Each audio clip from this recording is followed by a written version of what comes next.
Bismillahirrahmanirrahim. Wa idzal quburu bu'thirat. Dan ketika kuburan dibongkar, ya, pada saat itu adalah awal dari kehancuran alam raya ini, termasuk bumi kita. Bumi digonjang-ganjingkan, zulzilat, kemudian semua yang ada di bumi itu akan airnya muncrat, barang-barangnya akan berterbangan, termasuk batu-batuan, dan manusia dipindahkan ke alam yang lain, yaitu alam akhirat. Kemudian manusia dihidupkan kembali. Saat itu disebut as-sa'ah, wa anna as-sa'ata atiyatul la raiba fiha wa anna Allah yab'atsu man fil qubur, bahwa kejadian kehancuran alam raya ini pasti datang, tidak ada keraguan. Dan saat itu Allah membangkitkan manusia dari kuburnya.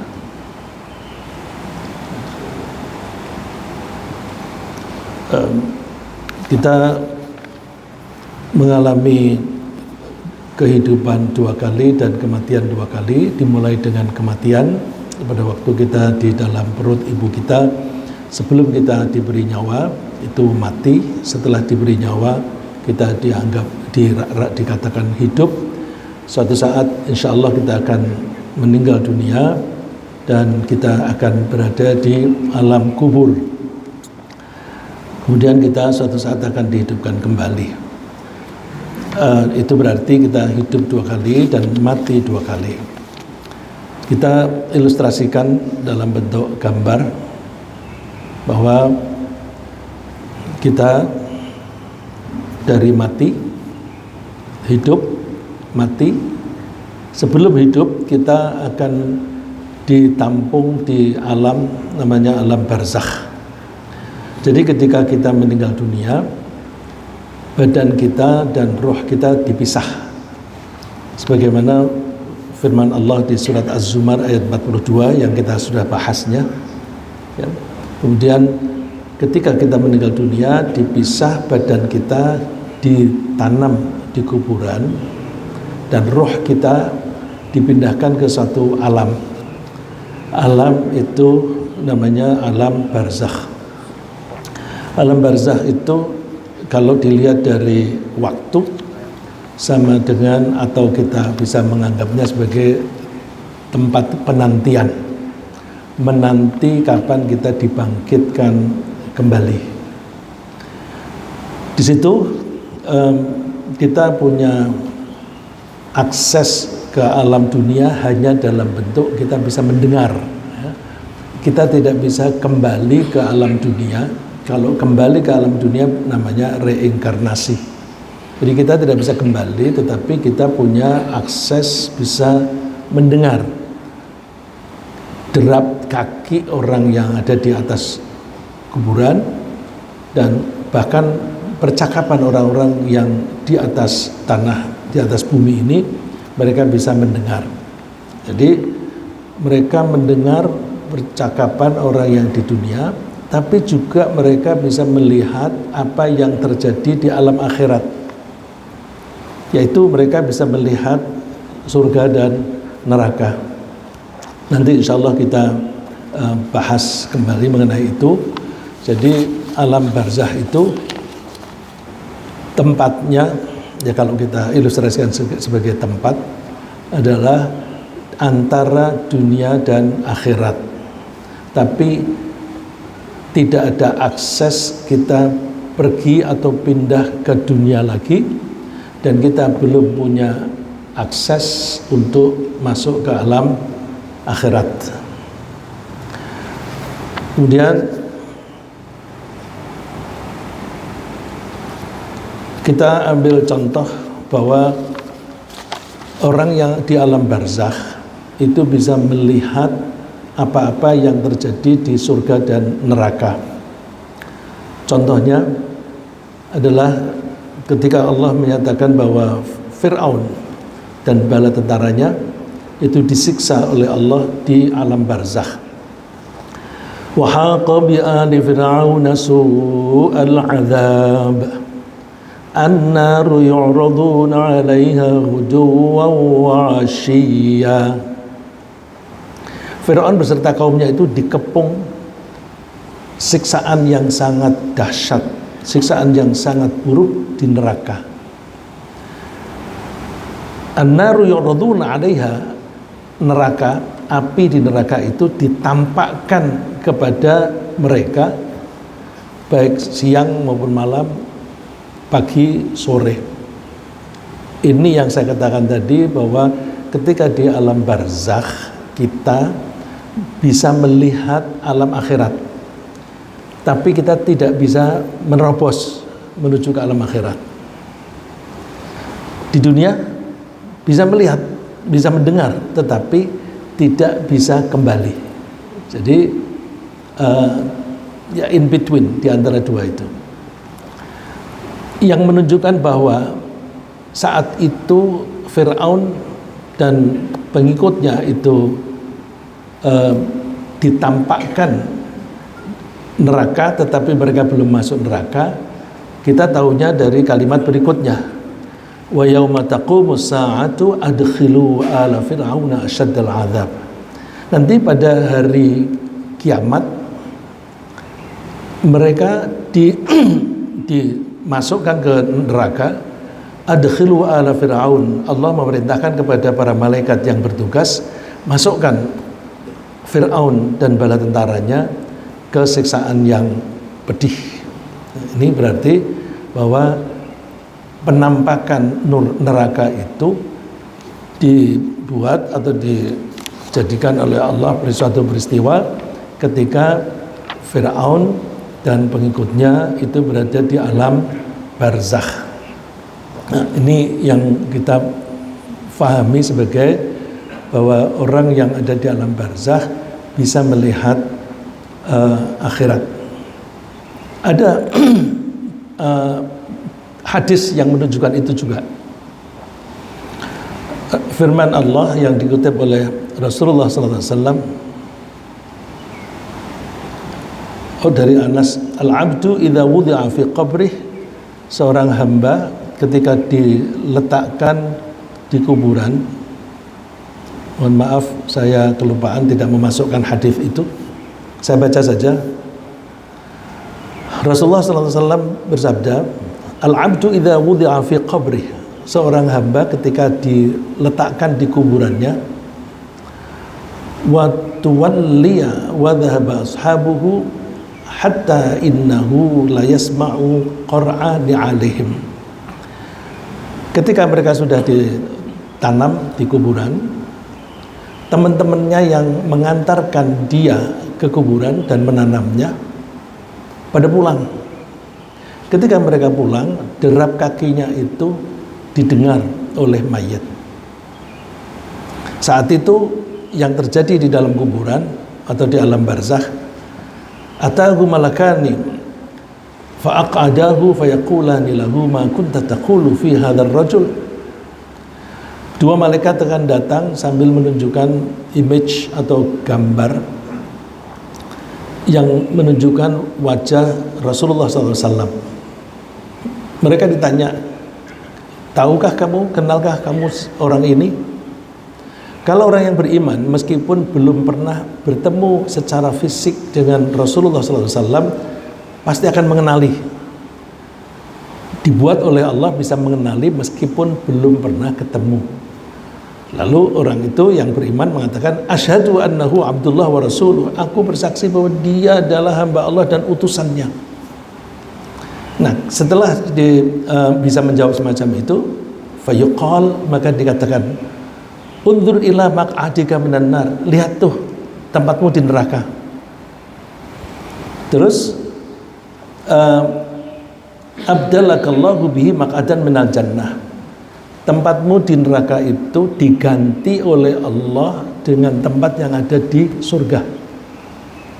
Dan qala Nabi sallallahu alaihi wasallam, Rasulullah bersabda, fayarahuma jami'ah, lalu orang itu melihat dua-dua tempat di surga dan di neraka.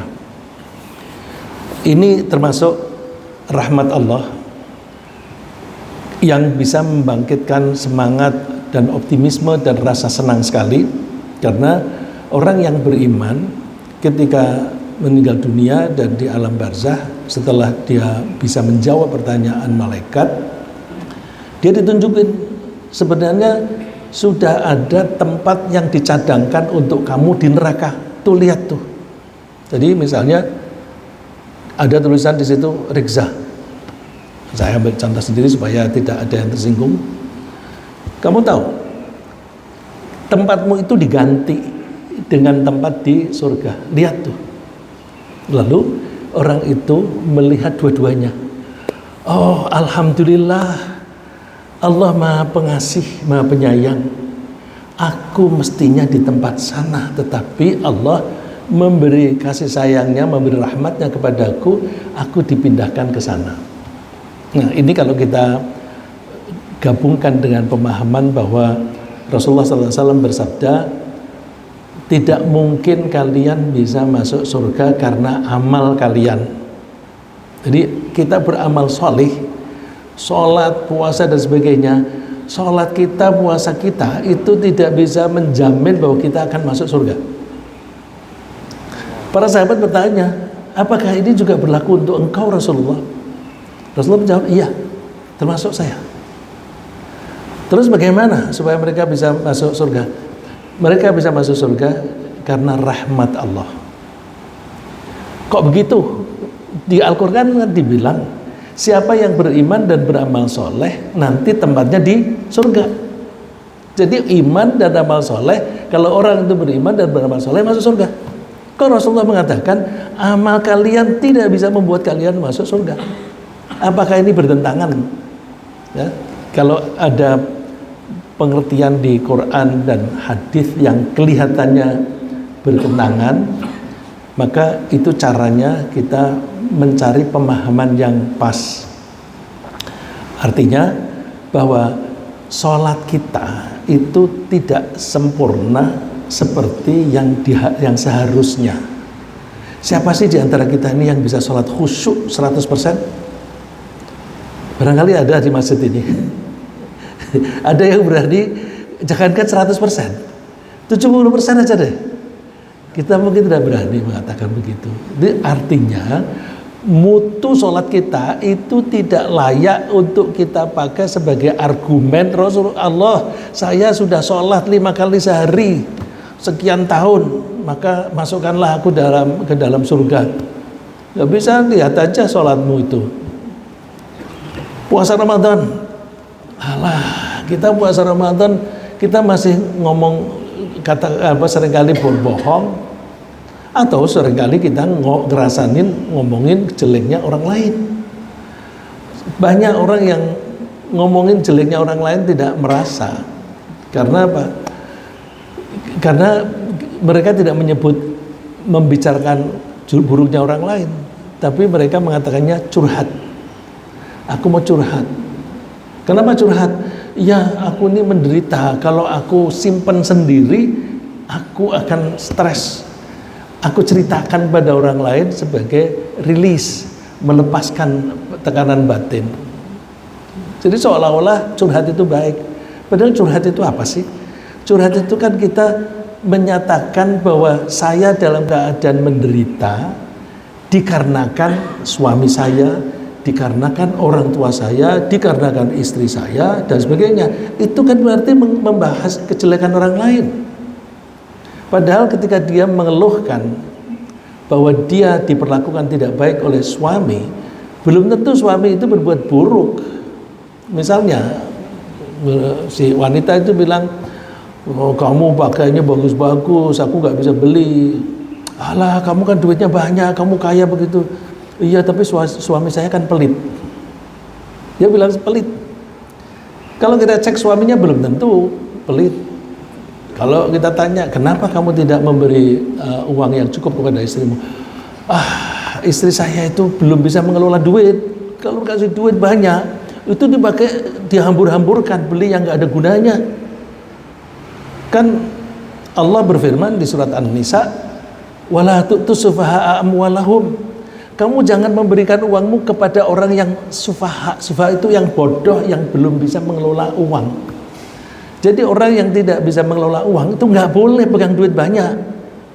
Maka kalau di antara kita ini miskin, cek, jangan-jangan aku ini tidak bisa mengelola uang dengan baik. Oleh karena itu Allah mengatur dengan baik, aku dikasih rezeki sedikit saja. Karena kalau terlalu banyak, nanti aku kurang ajar.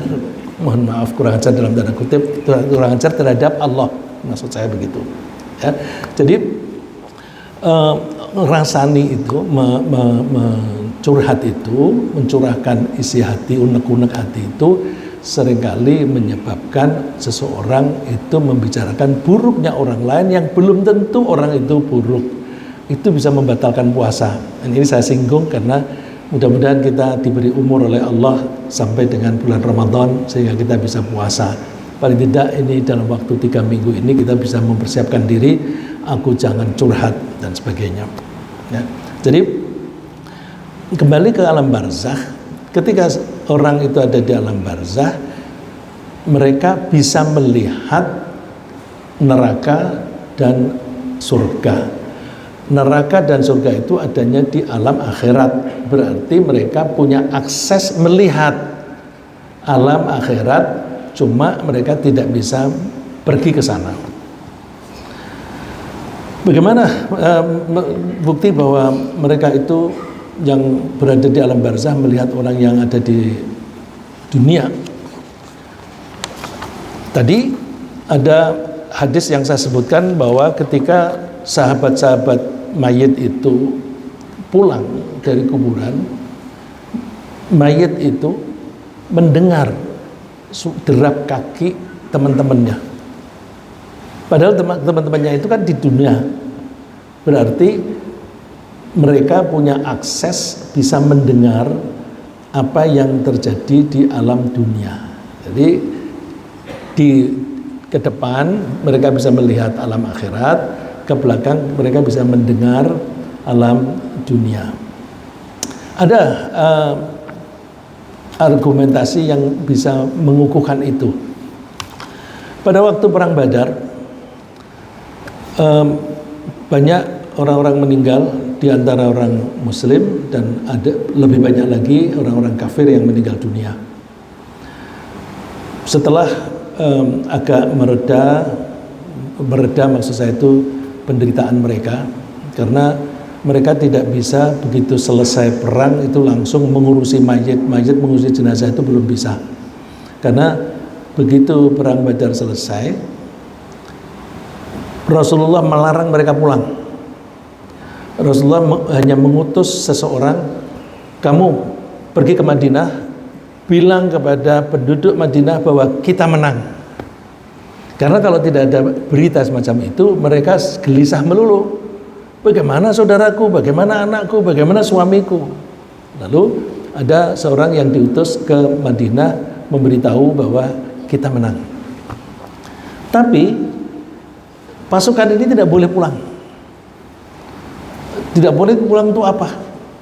Karena orang-orang kafir itu sudah mundur dari Badar, tetapi mereka belum pulang ke Makkah. Mereka masih berhenti berkemah di dekat-dekat situ. Lalu Rasulullah menyuruh siapapun yang luka-luka itu tetap tinggal di sini.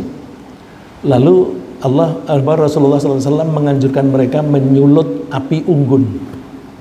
Bikin api unggun sebanyak-banyaknya, banyak titik untuk api unggun. Tujuannya apa? Supaya musuh yang masih menunggu itu melihat, mereka banyak sekali dan mereka masih berjaga, mereka masih siap. Kita jangan kembali. Jadi kalau mereka melihat bahwa orang-orang Islam itu lengah, mereka bisa menyerbu kembali. Tapi Rasulullah memberi tanda dengan api unggun. Ya, ini strategi Rasulullah SAW. Tentu ini dari wahyu, karena perintah bahwa mereka tetap di situ itu perintahnya dari Allah, jadi dari wahyu. Terus setelah itu baru mereka mengurusi jenazah. Setelah 3 hari kalau tidak salah, baru dikumpulkan jenazahnya orang-orang kafir, yang orang-orang Islam sudah diurusi, dimasukkan ke dalam sumur Badar, dan orang-orang kafir juga dimasukkan ke sumur yang lain. Lalu Rasulullah berbicara kepada mereka. Berbicaranya itu, ya Aba Jahl, ya Umayyah ibna Khalaf, ya Syaibah, dan sebagainya, ya fulan dan sebagainya. Hal wajadtum ma wa'adakum rabbukum haqqah? Apakah kalian sudah membuktikan bahwa janji Allah itu benar? Janji Allah bahwa mereka kalau mati akan disiksa. Nah, siksaannya kan meskipun belum di akhirat, mereka sudah dapat siksaan seperti Fir'aun tadi. Ya, jadi apakah kalian sudah mendapatkan bahwa janji Allah sudah dipenuhi? Rasulullah mengatakan, kalau aku sudah mendapatkan bahwa janji Allah sudah ditepati. Karena janji Allah adalah Rasulullah dan para sahabat akan memenangkan peperangan itu. Lalu Umar ini bertanya, ya Rasulullah, ma tukhatibu min aqwamin qad jayyafu? Rasulullah, bagaimana engkau berbicara dengan mayit-mayit yang sedang membusuk? Sudah membusuk kok diajak ngomong? Rasulullah menjawab, walladzi nafsu Muhammad biyadih, ma antum bi asma'a ma aqulu minhum ghaira annahum la yastati'una an yartaddu alayya syai'a. Demi Allah yang menguasai aku, kalian tidak lebih tajam pendengaran kalian dibanding dengan orang-orang yang meninggal. Jadi berarti orang yang meninggal itu pendengarannya lebih tajam dari kita. Bagaimana nggak lebih tajam? Orang itu di kuburan, orang berjalan di atasnya itu derap kakinya itu dengar. Kalau kita masih hidup seperti ini, kita ditanam seperti itu, mungkin kita nggak dengar. Jadi pendengaran mereka itu lebih tajam. Nah, lebih tajam pendengaran dan penglihatan itu dinyatakan juga di dalam Al-Quran, asmi' bihim wa absir yauma ya'tunana. Nah, kalau ini sebenarnya pada waktu dibangkitkan kembali, bahwa ketika kita dibangkitkan kembali, nanti penglihatan kita, pendengaran kita lebih tajam dibanding dengan ketika kita berada di dunia. Lebih tajam observasi, pengamatan kita itu seiring dengan lebih kuatnya badan kita. Ketika di akhirat, kita mempunyai kekuatan yang tidak kurang dari 70 kali dari kekuatan kita. Jadi itulah makanya kehidupan di akhirat itu lahiyal hayawan, hidup yang sebenarnya itu di akhirat, karena kekuatan kita itu setidaknya 70 kali lipat dibanding kekuatan kita di dunia. Kalau kekuatannya 70 kali lipat, maka kalau punya istri satu nggak cukup kan? Lalu di samping istrinya sendiri masih ditambah dengan 70 istri yang diciptakan oleh Allah di surga. Nah, wanita yang diciptakan oleh Allah di surga, bukan bidadari, ya, bukan bidadari. Karena kalau kita bilang bidadari itu biasanya terjemahan dari angel, bahasa Inggris atau bahasa Eropa. Angel itu suka mereka nyebutnya bidadari.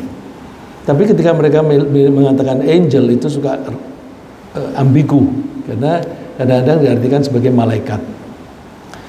Nah, kalau dikatakan bidadari itu kita bisa melihat di gereja-gereja itu suka ada lukisan gambarnya wanita bersayap. Nah, itu malaikat itu kan pada punya sayap. Nah, terus digambarkan malaikat itu wanita. Nah, itu anggapan yang tidak benar, karena malaikat itu tidak laki-laki dan tidak perempuan. Lalu itu berarti bahwa orang yang ada di alam barzakh itu tidak bisa menjawab, menurut Rasulullah, mereka lebih tajam mendengarkan kita daripada kalian, hanya saja ghairu annahum la yastati'una ayyarudda alayya syai'a, hanya saja mereka tidak mampu menjawab omongan saya sama sekali. Jadi mereka bisa mendengar tapi tidak bisa menjawab. Barangkali Umar itu menanyakan itu karena dia membaca suatu ayat di Al-Quran di surat An-Naml ayat 80. Allah berfirman, innaka la tusmi'ul mauta wa la tusmi'us summat du'a idza wallaw mudbirin. Sungguh engkau tidak bisa membuat orang mati bisa mendengar. Innaka la tusmi'ul mauta, sungguh engkau tidak bisa membuat orang mati bisa mendengar. Nah, ini Umar mungkin memahaminya, katanya nggak bisa mendengar, kok Rasulullah berbicara dengan mayit-mayit itu. Ini kalau kita pelajari lebih lanjut, la tusmi'u itu tidak bisa membuat mendengar. Ya tentu Rasulullah tidak bisa membuat orang yang sudah mati bisa mendengar, nggak bisa. Yang membuat bisa mendengar itu Allah, ya. Jadi tidak bertentangan antara hadis tadi dengan ayat ini, ya. Jadi ini saya mengajak, kalau ada ayat Quran dan hadis yang kelihatannya secara sepintas itu kayak bertentangan, cek pemahaman kita yang perlu dibenahi, ya. Jadi kamu tidak bisa membuat orang meninggal bisa mendengar. Nah, mungkin si Umar memahaminya, kalau kamu ngomong mereka tidak bisa mendengar. Wala tusmi'u summa du'a idza wallaw mudbirin. Dan kamu juga tidak bisa membuat orang yang tuli bisa mendengar panggilan kalau mereka memang berpaling. Kemudian untuk orang-orang yang beriman itu mereka diperlakukan dengan baik setelah bisa menjawab pertanyaan-pertanyaan para malaikat. Kalau yang dikutip dalam hadis tadi, pertanyaannya adalah mengenai Rasulullah. Tapi ada juga pertanyaan itu menyangkut marrabbuka wa madinuka, Tuhanmu siapa, agamamu apa, nabimu siapa, dan sebagainya. Untuk orang-orang yang bisa menjawab dengan baik, lalu fayunadi munadin minas sama, lalu ada seseorang yang membuat pengumuman di langit. Nada itu memanggil-manggil, bersuara keras, itu ada mengumandangkan di langit, isinya an qad sadaqa abdi fa afrishuhu minal jannah, hambaku benar bahwa itu Muhammad, maka berilah dia alas tidur dari surga. Afrishu dari kata firosh. Firosh itu alas tidur, alas duduk atau kasur, itu juga kita menyebut firosh. Fa'afrishu minal jannah, maka berilah mereka alas tidur dari surga. Waftahu lahu baban ilal jannah, dan bukalah pintu ke surga. Pintu di sini bukan pintu untuk masuk, tetapi pintu akses untuk melihat. Wa albisuhu minal jannah, dan berilah pakaian dari surga. Fayatihi min rauhiha wa tibiha, dengan demikian mereka berada di alam barzah, tetapi mereka mendapatkan kesegaran angin dari surga dan mencium bau wanginya surga. Jadi artinya orang-orang yang solih, orang-orang yang bertakwa, sejak di alam barzakh itu sudah merasakan kenikmatan hidup di sana, hidupnya roh. Wa yuftahu lahu fiha madda basarih, dan dia dibuka pandangannya sejauh dia memandang itu luas sekali. Jadi dengan begitu orang-orang yang solih, yang bertakwa, merasakan hidup di alam barzah itu hidupnya luas, daerahnya itu luas, jadi tidak ada kesempitan. Nah, itu bisa kita pahami ketika kita berdoa wa wasi' qabrah, dan luaskanlah kuburannya. Luaskan kuburannya itu bukan berarti ketika kita dikubur di layur situ misalnya, lalu setelah ditanam di situ kuburannya menjadi mekar. Oh, tidak.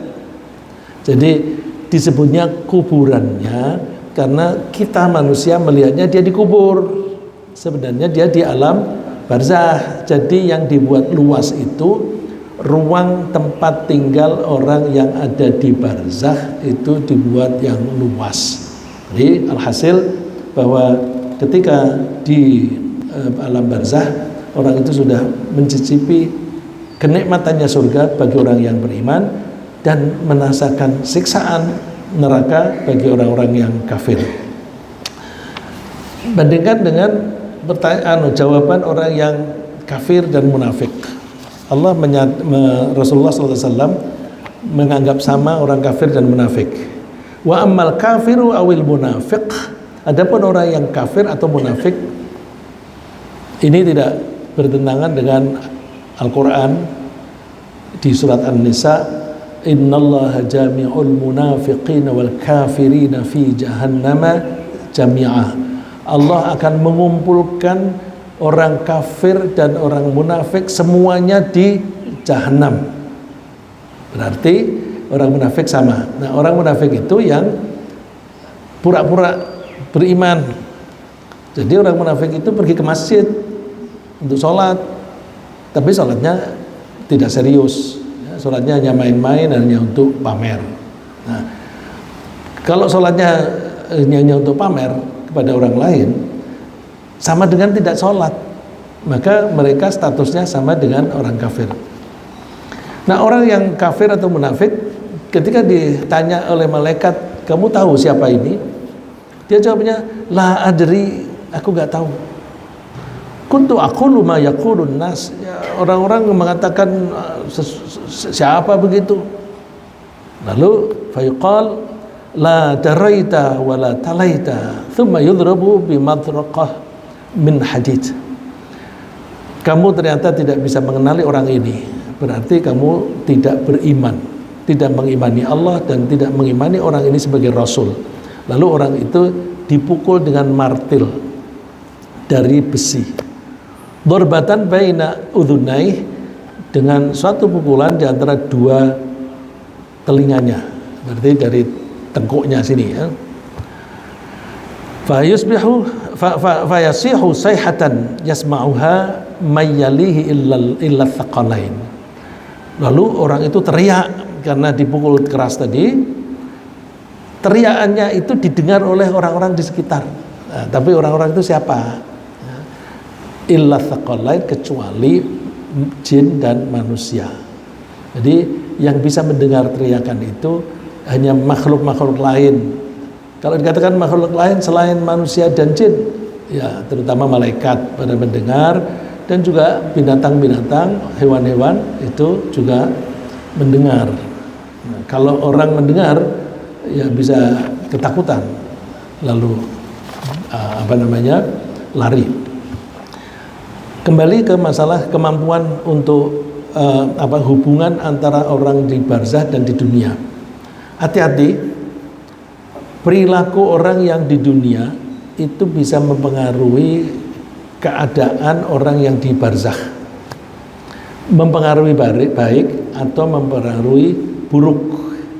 Saya kasih contoh pengaruh yang buruk. Maniha alaihi udziba bimaniha alaihi. Maniha, siapa yang ditangisi oleh orang yang masih hidup. Ya, jadi di budaya kita Indonesia ada kelompok orang yang kalau menangisi mayit itu baik. Ya, saya juga mendengar cerita teman-teman waktu mahasiswa nggak punya duit, itu kalau ada orang mati terus datang aja, nggak peduli mereka kenal atau enggak, terus pura-pura nangis di depan mayit itu. Nangis yang makin seru nangisnya, nanti duitnya makin banyak. Itu kata mahasiswa yang kepengen duit. Nah itu berarti orang yang nangis itu dibayar.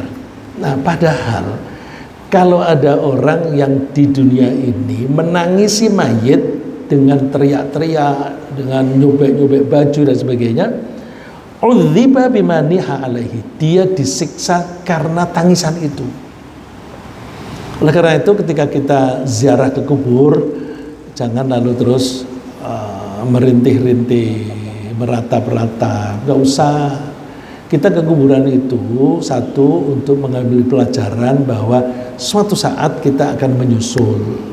Kedua, kita mohon kepada Allah agar Allah mengampuni dan merahmati si mayit. Jadi kita yang hidup ini menolong orang yang ada di kuburan supaya kalau disiksa, siksaannya diringankan. Nah, siksaan ini siksaan kubur. Siksaan ini siksaan kubur. Dari mana kita tahu bahwa siksaan itu siksaan kubur? Kalau ada orang datang ke kuburan, orangnya itu berdoa mohon ampunan dan rahmat untuk mayit itu bisa berpengaruh baik. Kita perhatikan hadis berikutnya. Innahuma la yu'adzaban. Suatu saat Rasulullah SAW itu berjalan-jalan bersama dengan para sahabat. Lalu Rasulullah berhenti di satu tempat. Di sana itu kan tidak lazim kuburan ada bangunannya. Banyakan itu kuburan setelah ditanam ya udah di atasnya itu rata. Maka kalau kita mau mencari kuburannya Ibu Aminah, ibunya Rasulullah di mana sulit ya. Karena di Abwa, tapi di mana itu ya. Mencari kuburannya Nabi Musa ya nggak tahu ya. Mencari kuburannya Nabi Yusuf kemarin diceritakan oleh Ustaz Yasir adanya di danau atau di ya ada di danau di bawahnya situ. Yang tahu hanya satu orang. Ya. Begini, Rasulullah berjalan-jalan lalu terus berhenti. Lalu Rasulullah mengatakan innahuma la yu'adzaban. Dua orang ini, orang yang dikubur di sini itu sedang disiksa. Wa ma yu'adzabani fi kabirin. Mereka disiksa bukan karena dosa besar, hanya karena dosa kecil. Dosa kecil itu apa? Yang satu itu suka pipis tanpa mencari atau tanpa membuat penghalang. Artinya tidak di ruangan yang tidak kelihatan dari luar. Jadi pipisnya itu di tempat terbuka. Nah kalau zaman dulu memang nggak ada WC, mereka kalau buang air itu ke tengah padang pasir, tapi mencari tempat yang sepi supaya tidak kelihatan orang. Nah, itu bisa kita fahami ketika Ibu Aisyah diantar oleh Ummu Mistah untuk buang air di padang pasir, ya. Padang pasir, tapi Ummu Mistah berhenti di tempat yang jauh, lalu Ibu Aisyah yang makin jauh supaya tidak kelihatan. Ya. Nah, kalau di sana caranya itu mencari tempat yang jauh yang tidak kelihatan orang. Tapi kalau di sini itu ya biasanya mencari toilet. Tapi banyak orang yang pipis nggak mencari toilet. Itu kita sering lihat di jalan-jalan itu. Di luar kota banyak ya, tapi di dalam kota juga banyak itu ya. Yang kita lihatlah misalnya turun dari mobil terus pintunya dibuka seolah-olah itu penghalangnya, tapi orang masih bisa melihat ya. Nah, dosa itu membuat jenazah atau mayit yang ada di situ disiksa. Wa amal akhir fa kana yamshi bin namimah. Yang satu suka mitnah sana mitnah sini. Jadi pergi ke sana menyebarkan fitnah, sana menyebarkan fitnah. Kalau sekarang menyebarkan fitnah nggak usah jalan-jalan. Kalau dulu yamshi berjalan menemui orang lain terus menyebarkan fitnah. Kalau sekarang di medsos fitnah sana ini, dan terus kita mendengar apa kita membaca kita forward. Aduh, kita mau forward begitu nanti kita bisa disiksa seperti orang ini gitu. Nggak usah kalau ada orang ngata-ngatain jelek. Biasanya itu kan karena politik ya, karena politik. Kita itu jangan ikut-ikutan lah, nanti disiksa seperti ini. Lalu Rasulullah mengambil pelepah kurma. Diambil terus dibelah menjadi dua, ditanamkan di atas tanah yang di bawahnya itu ada orang yang meninggal. Lalu Rasulullah bersabda bahwa barangkali mereka bertanya sih, lima fa'alta hadza? Kenapa Rasulullah engkau melakukan ini? Rasulullah menjawab, la'allahu yukhaffafu anhuma ma lam yaibasa. Mudah-mudahan mereka diringankan siksaannya selama pelepah ini masih basah. Nah, ini zaman sekarang lalu ditiru dengan cara menanam pohon-pohon kecil di kuburan dengan harapan kalau ditanam itu masih tetap hidup, masih tetap hijau.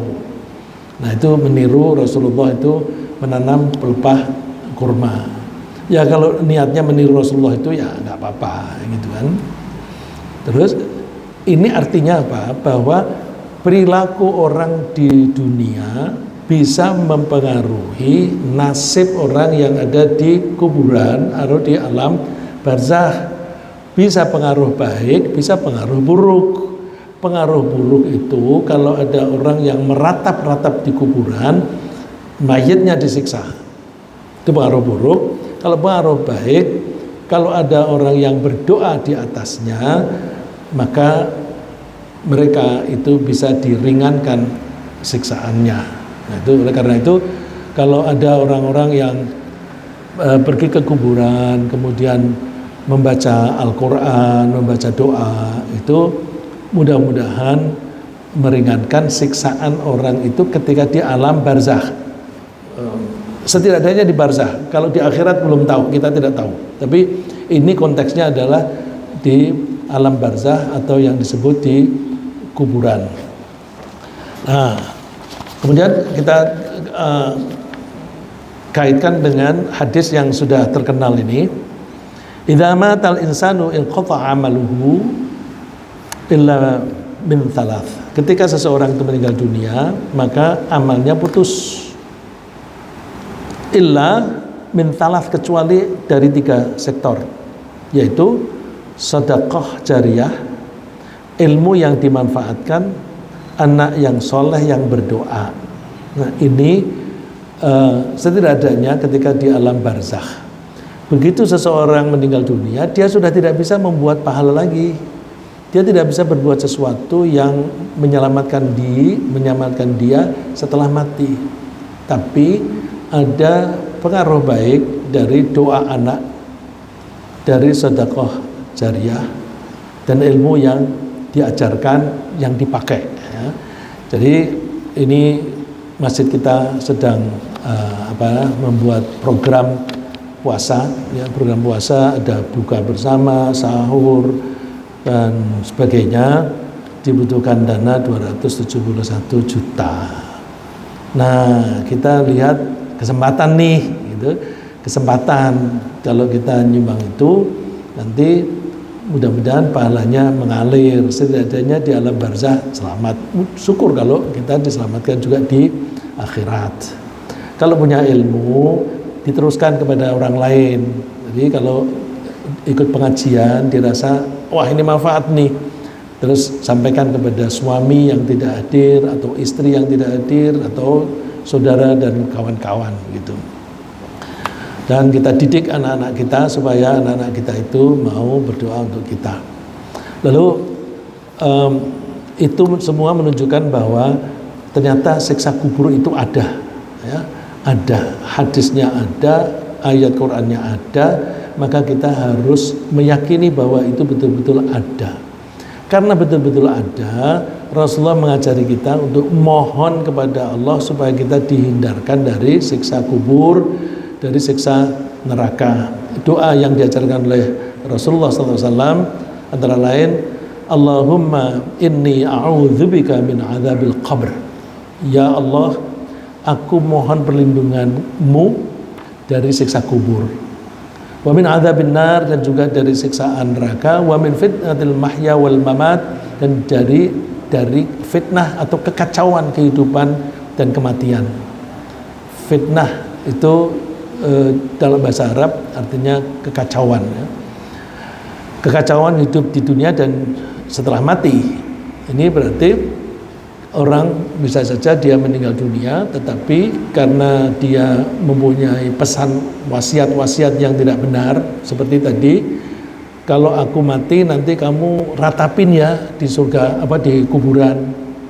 Kalau dia menganjurkan orang atau keluarganya untuk meratap di kuburan, maka ratapan itu langsung menimpa mayit itu.